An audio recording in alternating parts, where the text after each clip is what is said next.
Dalam sebuah momen yang mengubah permainan, Amerika Serikat menjelaskan kepada Iran dan sekutunya bahwa situasi ini serius.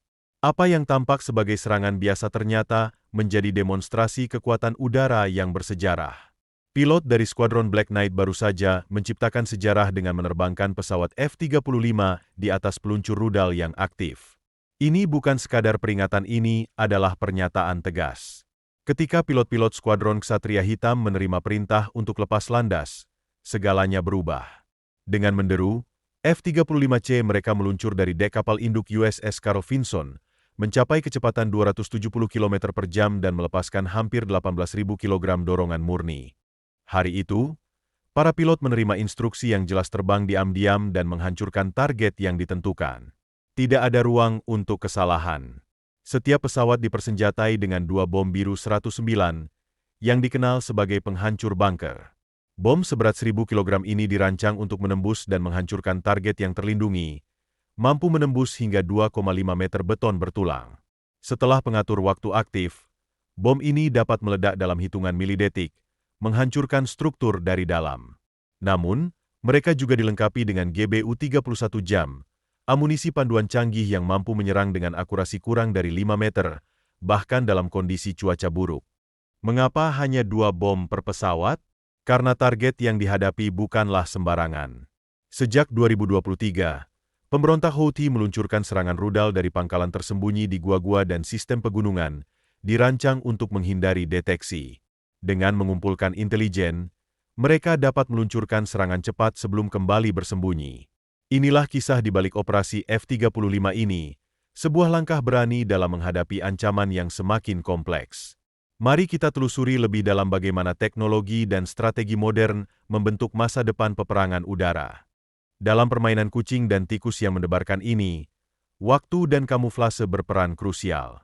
Selama berbulan-bulan, intelijen Amerika telah memantau 2 puncak pegunungan di perbatasan antara Provinsi Marib dan Al-Baida, tempat di mana para pemberontak beroperasi dengan bebas. Bunker-bunker telah dibangun, digali lebih dari 6 meter di bawah tanah, terhubung dengan terowongan dan jembatan darurat untuk memindahkan perlengkapan dan amunisi antara kedua gunung. Malam itu, F-35C dikirim untuk menghancurkan sistem pertahanan ini. Setiap pesawat membawa kombinasi mematikan dari persenjataan. Pertama, pilot meluncurkan bom bunker booster biru 109 untuk menembus lapisan beton yang melindungi rudal. Ledakan ini menghancurkan atap tempat persembunyian, tetapi tidak sepenuhnya menghancurkan interior.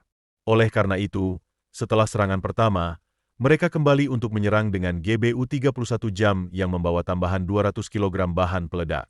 Dengan atap yang sudah melemah, jam masuk dan meledak dengan presisi, menghancurkan rudal yang disembunyikan oleh Houthi. Strategi ini sederhana, buka pintu dengan serangan awal, lalu luncurkan muatan akhir.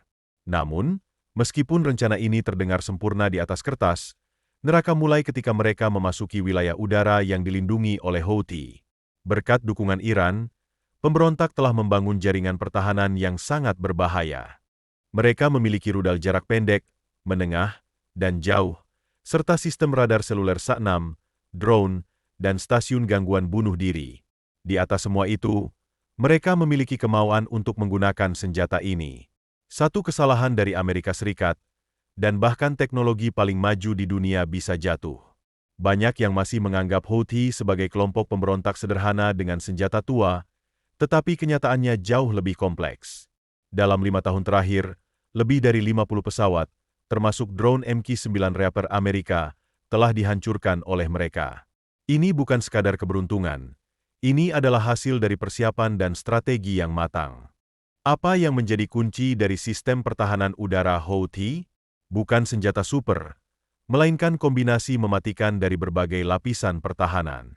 Ancaman jarak pendek datang dari sistem anti-pesawat Soviet yang mereka gunakan. Dengan senjata seperti ZSU dan rudal SA-67, mereka mampu menciptakan bahaya bagi pesawat terbang pada ketinggian rendah. Meskipun senjata ini mungkin tidak menjadi ancaman serius bagi F-35C yang terbang di ketinggian lebih dari 10.000 meter, jika satu pesawat terjebak di dataran rendah, hanya dalam hitungan detik, itu bisa terperangkap dalam hujan api. Untuk ancaman jarak menengah, Houthi memiliki rudal SA-2 yang dipasok oleh Iran. Meskipun sudah tua, Rudal ini tetap berbahaya dan mampu menciptakan zona larangan udara yang efektif. Tidak perlu memiliki rudal sempurna. Dengan meluncurkan 10 sekaligus, peluang untuk mengenai target meningkat. Inilah tantangan yang dihadapi oleh pilot Skuadron Black Knight, sebuah misi berisiko tinggi di tengah ancaman yang terus berkembang. Mari kita telusuri lebih dalam bagaimana strategi dan teknologi bertemu di langit yang penuh ketegangan ini. Tahukah Anda bahwa memasuki wilayah udara Houthi berarti harus menghindari lebih dari selusin proyektil secara bersamaan? Di antara ancaman ini, terdapat 3 jenis yang sangat berbahaya. Salah satunya adalah sistem Vater-1, versi modifikasi dari S-75 Soviet yang legendaris, dengan jangkauan hingga 100 km dan ketinggian maksimum 25 km. Ini menjadi ancaman nyata bahkan bagi pesawat paling canggih sekalipun. Mereka menggabungkannya dengan sistem yang kurang canggih untuk menciptakan kebingungan taktis. Sementara pilot berusaha menghindari rudal yang paling terlihat dan canggih, Vater-1 dapat meluncur secara diam-diam dan memberikan dampak yang mematikan. Pilot dari Skuadron Black Knight menyadari bahwa rudal musuh sedang menunggu mereka. Namun, mereka juga tahu bahwa mereka tidak terbang sembarangan. Mereka menerbangkan F-35 yang dilengkapi dengan 2 mesin, bukan hanya untuk menyerang, tetapi juga untuk bersembunyi. Senjata rahasia F-35 bukanlah bom, melainkan kemampuannya untuk menjadi siluman. Di dunia penerbangan militer, ada istilah yang dikenal sebagai RCS atau radar cross-section, yang mengukur seberapa besar sebuah objek terlihat di radar musuh. Semakin tinggi nilai RCS, semakin mudah untuk dideteksi dan dihancurkan. Namun, F-35C memiliki RCS yang sangat kecil, hanya 0,0015 m. Ini berarti pesawat ini lebih sulit dideteksi, hampir seperti awan atau gangguan di radar. Inilah yang menjadi keunggulan F-35, kemampuannya untuk menyelinap masuk ke wilayah berbahaya dan melaksanakan misi dengan tingkat risiko yang lebih rendah. Mari kita selami lebih dalam bagaimana teknologi ini berperan dalam operasi militer modern dan tantangan yang dihadapi oleh pilot di medan perang. Tahukah Anda betapa kecilnya RCS F-35? Seolah-olah melihat bola golf di tengah langit saat pesawat ini melaju lebih dari 1.800 km per jam. Bagaimana pesawat ini mencapai tingkat ketembusan yang mengesankan? Pertama-tama, seluruh permukaannya dilapisi dengan cat penyerap radar khusus. Ketika radar musuh memancarkan sinyal, cat ini menyerapnya seperti spons elektromagnetik, hanya mengembalikan sebagian kecil energi. Di mata radar, F-35 seolah tidak ada. Namun, bukan hanya cat yang membuatnya sulit terdeteksi. Sekitar 35% dari badan pesawat terbuat dari bahan non-komposit, bukan baja atau aluminium, tetapi polimer lanjutan yang tidak memantulkan gelombang radar. Apa yang lebih memantulkan cahaya? Sebuah cermin bersih atau permukaan hitam yang tidak dicat? F-35 adalah cermin yang dicat, dan salah satu kunci silumannya terletak pada desainnya. Setiap garis dan permukaan pesawat dirancang untuk menghindari pantulan energi radar, menyebarkan gelombang ke berbagai arah sehingga menjadi praktis tidak terdeteksi. Namun, dalam misi ini, teknologi siluman saja tidak cukup. Musuh telah menerapkan lebih dari sekadar radar kuno. Sementara pesawat F-35 meraung melintasi dek kapal induk, ada pesawat lain yang lebih tersembunyi yang lepas landas di samping mereka. Pada pandangan pertama, ini mungkin terlihat seperti F-18 Super Hornet biasa, tetapi sebenarnya itu adalah EA-18G Growler.